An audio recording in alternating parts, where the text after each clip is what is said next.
Bonjour, je m'appelle Guy. Certains d'entre vous ne me connaissent certainement pas.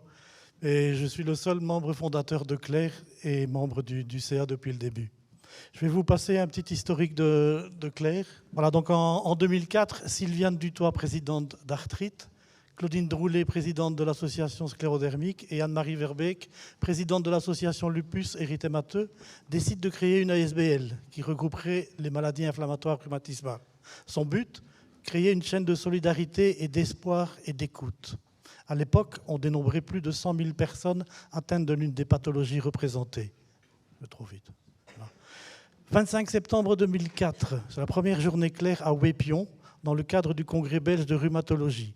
Il faudra quelques années pour consolider une association de cette envergure. Au programme, de nombreuses conférences. 29 mai 2005, une équipe de Clair participe aux 20 km de Bruxelles. 2006, gala cinématographique à Imagimonks.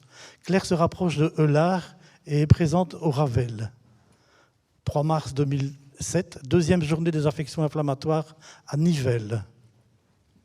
Création de Barry, circuit cycliste composé de patients, médecins et bénévoles qui rejoignent le congrès Eulard. En 2007, c'était Barcelone. 8 mars 2008, troisième journée à Anderlecht. 7 mars 2009, quatrième à Liège, en invité le professeur émérite de Florence, Marco Matucci. 6 mars 2010, cinquième journée, Charleroi. Même année, édition de Clair Magazine en collaboration avec Remanet. 27 juin 2010, la roue tourne pour les rhumatismes à Namur et Ravel du Bout du Monde à Cuba, avec la représentation de Sylviane et du professeur Duré. 19 mars 2011, sixième journée à Braine-l'Alleud. 9 mars 2013, huitième à Liège, Ravel du Bout du Monde à Braine-l'Alleud. 9 mars 2013, huitième à Liège, rapprochement avec Cap 48, et c'est des photos de 2013 également. 2014, 9e journée, mais là j'ai une petite lacune, je n'ai pas l'affiche. Fin 2014, Clair se met en stand-by pour 2 ans. Fin 2016, Clair ressuscite. Son nouveau président, Jean-Pierre Gallet, qui est ici dans la salle. 2018, symposium Clair Rhumanet. Toujours en 2018, ouverture officielle de la maison de la rhumatologie à Zaventem. 2018, exposition des mains sculptées. Plusieurs stands dans divers hôpitaux. Alors, création de Rhuma Jeune au sein de Clair. 2019, 10e journée à Ottigny. Alors ici sont les premiers diplômés des patients experts. Si vous êtes intéressés, il y a un stand qui leur est dédié. 2020, pas de journée Clair, pandémie oblige. Juste un Clair Cycling Challenge et les 100 km de Cap 48. 2021, uniquement des webinaires. 2022, 11e retour en présentiel à Ottigny, ici, en quelques photos. Et toujours quelques webinaires.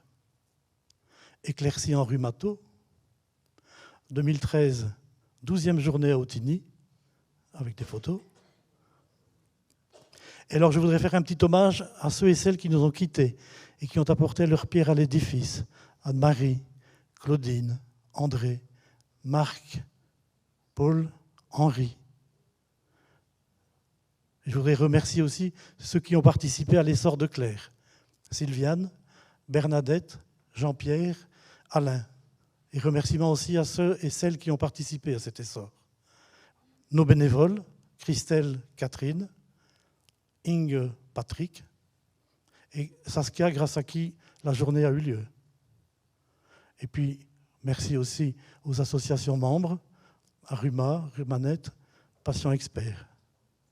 Notre conseil d'administration, Alexandre, Léon, Véronique, Cécile, Justine, Alice, Guy, Ingrid. Merci aussi à nos sponsors. Merci à tous. Et n'oubliez pas, le 1er juin à Namur, Rhuma Mauve. Merci.